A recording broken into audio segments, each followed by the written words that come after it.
Vous êtes sur MyTV Caraïbes et vous avez bien raison. Bonsoir. Après l'effort, les récompenses, les bacheliers ont été honorés ce jeudi 7 juillet au lycée hôtelier du Gosier.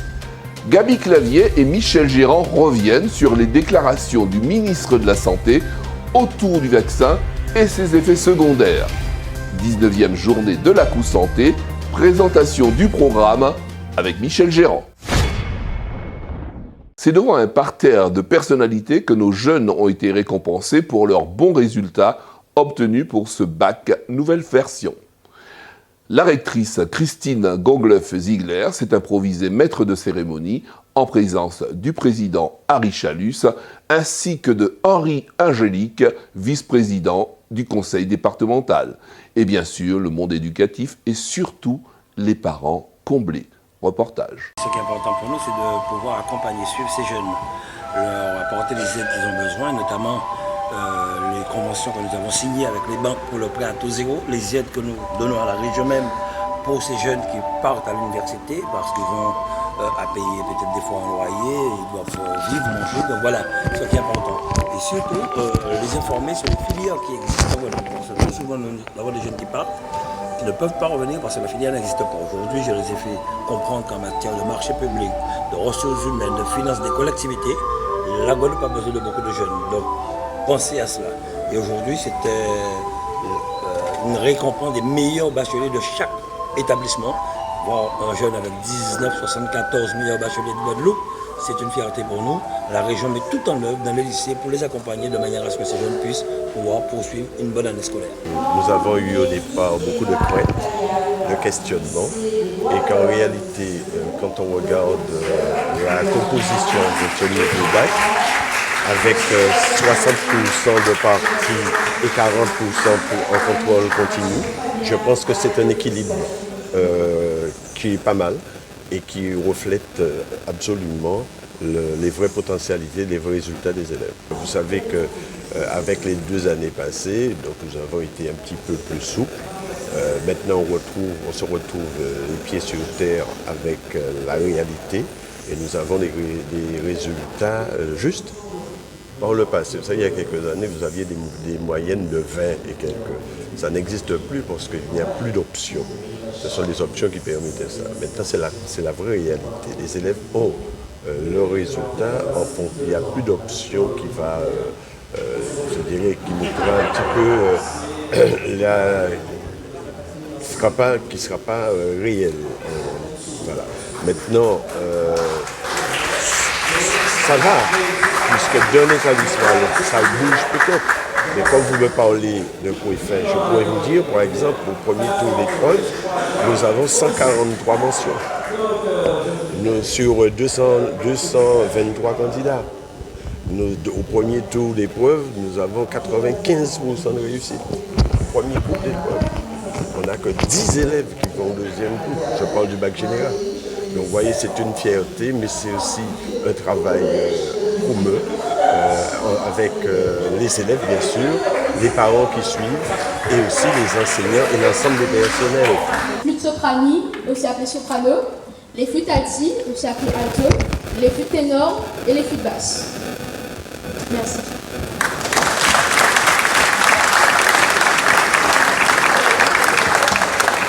À présent, je vais vous parler de la CHAM. La CHAM signifie classe à horaire aménagé musique, ce qui signifie que nous faisons plus de musique que les autres étudiants du collège. Nous aspirons aussi à la pratique de plusieurs instruments, notamment les flûtes de l'orchestre de M. Lescureux, qui est également notre chef d'orchestre. Nous apprenons aussi la formation musicale, qui a aussi été appelée solfège dans le vent, le piano, le saxophone, la clarinette, les flûtes traversières, les guitares, les batteries, etc. Suite aux propos du ministre de la Santé, Gaby Clavier nous livre son analyse sur les effets secondaires suite à la vaccination et également sur la situation du personnel suspendu. Écoutons le délégué syndical UTS à UGTG, Gaby Clavier. Alors effectivement, comme tout le monde, nous avons le nouveau ministre de la Santé là, déclaré qu'il y a la réintégration des salariés suspendus, des hôpitaux, des établissements de santé publics, privés, mais également les gens qui travaillent dans le secteur médical. Ça n'est pas d'actualité. au motif, bien évidemment, que nous estimons qu'il y a une reprise de l'épidémie et qu'il y a un fort taux de contamination. Donc, par conséquent, les soignants qui ne passent pas vaccinés, car, encore une fois, réintégration qui met encore plus en difficulté. Mais ça n'est pas rappelé, ça nous a rappelé également. C'est 99% de gens qui ont contaminé le Covid, c'est les gens qui sont vaccinés. Deuxième point, il y a couvrir là encore de manière permanente. Les plus grands scientifiques comme Del Frécy, qui étaient conseillés, qui ont dit que non seulement il va protéger le vaccin, mais on va diffuser également. Donc, autrement dit, aujourd'hui, là, on monde qui est vacciné, on monde qui va vacciner, si évidemment nous sommes contaminés, nous sommes contaminés autant que nous. Troisième question qui est importante également à noter, c'est qu'il y a bien dit comme ça, pour un vaccin, son traitement, toutes les 10 semaines à présent, il faut prendre une dose. Évidemment, il n'y a pas qu'il y ait dose encore, il n'y a pas qu'il y ait booster. C'est une 2 doses de départ, mais chaque fois, on a une 3e dose là, il n'y a pas qu'il y ait dose, il y a booster. 4e dose, ça prend 4e dose, son booster. 5e dose, c'est un booster. Et aujourd'hui là, au niveau à l'État français, au niveau international, tout le monde va reconnaître que son vaccin, son traitement, son piqui, son médicament qui rend les gens malades. Des centaines de milliers de gens qui prennent un vaccin. Aujourd'hui là, ils ont cassé en tête, en corps, en vie.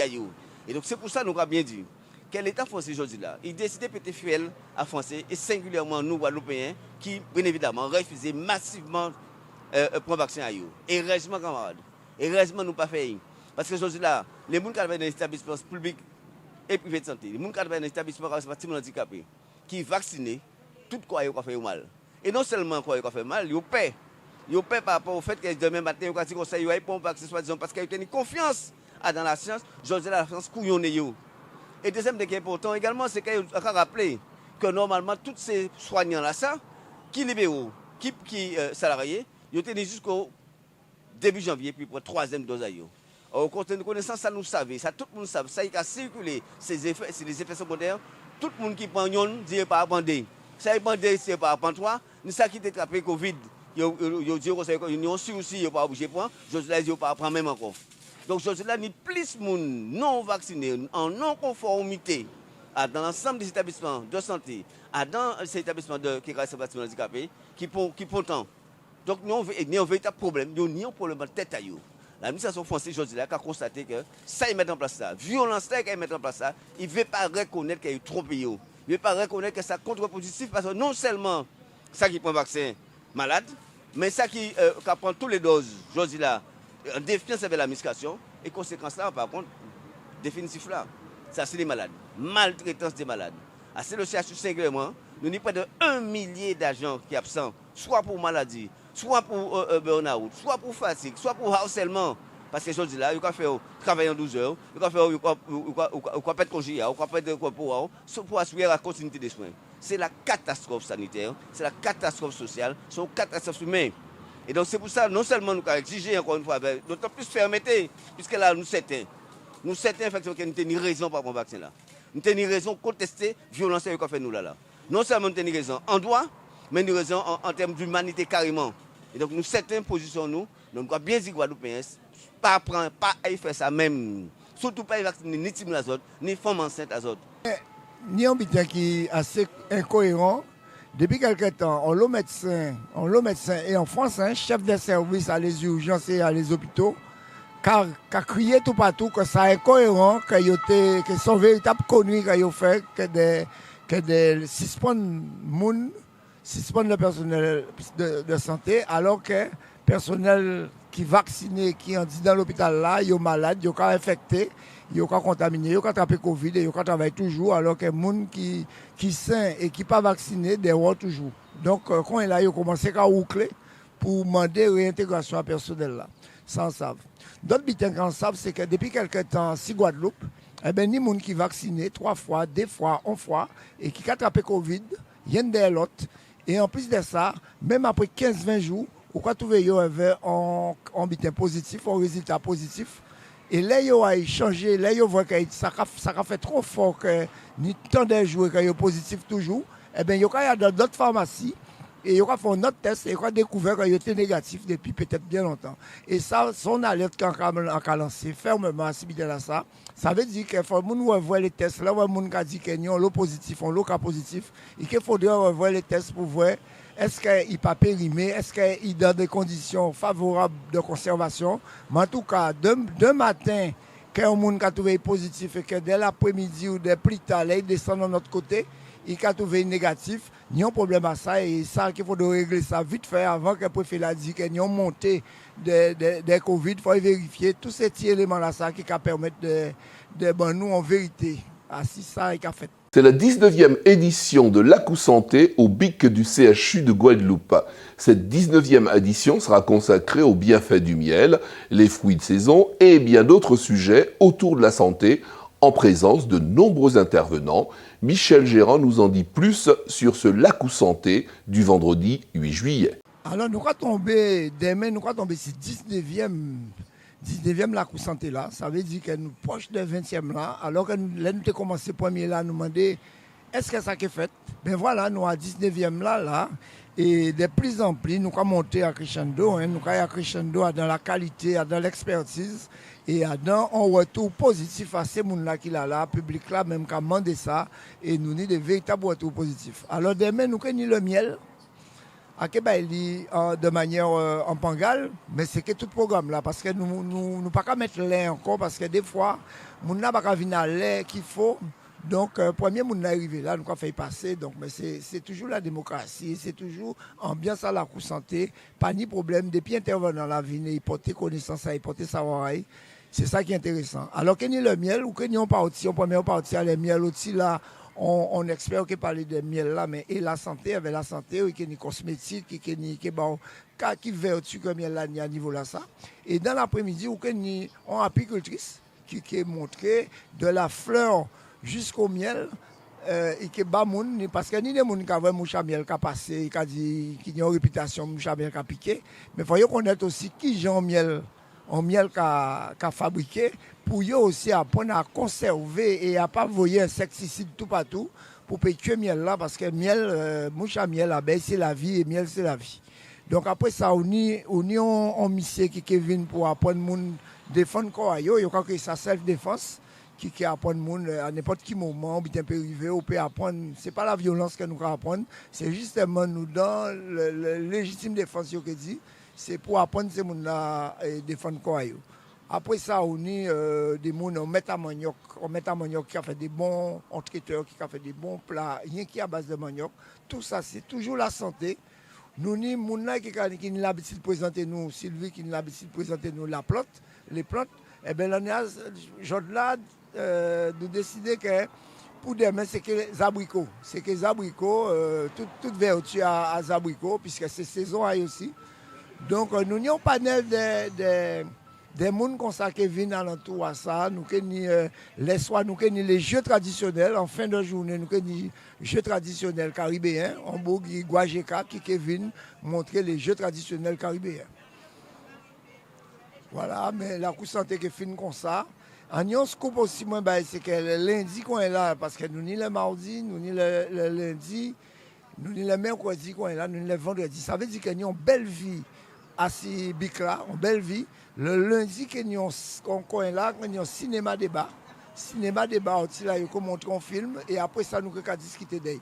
Mais ce n'est pas la Aku Santé, mais c'est un bic-là pour montrer vie à bic-là. Donc, il y a un cinéma débat, en titre, c'est qu'elle est suspendue. Donc, ça qui est très intéressant, pour mon vin, c'est que vraiment, avant, quand les gens fait cinéma en plein air, nous pouvons mettre en cinéma et nous pouvons parler de ça. L'école maternelle Albertine Mignard de Petitbourg entre dans une nouvelle phase importante autour du projet européen Erasmus. Le but de cette opération sera de développer le sens de la coopération et du civisme, découvrir d'autres cultures et des traditions de différents pays européens. Jeudi 7 juillet, nous clôturons notre projet Erasmus, intitulé Cher, par l'accueil de nos partenaires européens. Donc il s'agit d'un projet qui permet effectivement aux enfants de connaître la culture des autres, mais aussi s'approprier sa propre culture en Guadeloupe. Et donc nous avons effectivement partagé ces connaissances avec nos partenaires qui sont la Roumanie, la Bretagne, Madère et nous-mêmes. Et ça donne aussi une dimension européenne à la Guadeloupe au sein de la Caraïbe. Donc nous avons effectué nous aussi les mobilités à Madère et en Bretagne. Nous sommes rentrés dimanche et aujourd'hui c'est le grand jour pour les élèves puisqu'ils vont pouvoir toucher du doigt les activités en fait qu'ils ont réalisées sur 3 ans, parce que normalement ce projet se déroule sur 2 ans, mais nous avons été contraints par la crise sanitaire de le prolonger, mais ça n'a été que du bonheur puisque les enfants ont pu effectivement sur une plus longue période un peu connaître la culture des autres pays partenaires. Erasmus permet aux enfants de la Guadeloupe d'avoir le côté européen, la dimension européenne, puisque enfin nous sommes dans un bassin caribéen, mais ça permet aux enfants de la maternelle surtout de commencer à comprendre qu'ils ne sont pas les seuls, qu'il y a d'autres enfants comme eux qui sont à l'école, qui partagent les mêmes choses qu'eux. Et la seule chose qui diffère, c'est la langue. Nous espérons effectivement faire connaître ces projets qui sont une richesse pour nos enfants, puisque maintenant nous fonctionnons à l'international. Et donc ça permettra aussi aux autres écoles, on l'espère, que des bébés Erasmus naîtront dans les prochaines écoles. Les parents sont très volontaires, l'équipe pédagogique aussi sont très volontaires et ils adhèrent totalement au projet. D'ailleurs, vous avez pu voir qu'une école ne fonctionne pas seulement avec les enseignants. Nous avons toute une série de personnes, des personnes qui nous accompagnent, qui nous aident. Des animatrices, les APSEM et la ville de Petit-Bourg qui nous accompagne dans notre projet, puisqu'effectivement nous ne pouvons pas faire seul. Il nous faut absolument des partenaires et le premier partenaire bien sûr c'est la ville de Petit-Bourg. Je suis invitée aujourd'hui par la directrice de l'école Albertine Mignard pour assister à la rencontre avec les partenaires européens donc, qui viennent de Madère, d'Espagne et de Bretagne. En tant que conseillère pédagogique départementale langue vivante étrangère. J'accompagne les collègues qui concrétisent leur projet, donc l'ouverture vers l'Europe, les enfants qui donc découvrent, qui ont découvert à travers le travail des enseignants toute la culture de pays européens. Et puis et qui aussi peuvent aujourd'hui montrer leur culture aux collègues européens. Avant de vous quitter, un rappel du titre qui marque donc l'actualité de ce jeudi. Nos meilleurs bacheliers étaient à l'honneur au lycée hôtelier du Gosier. Très belle nuit à vous, merci de nous faire confiance.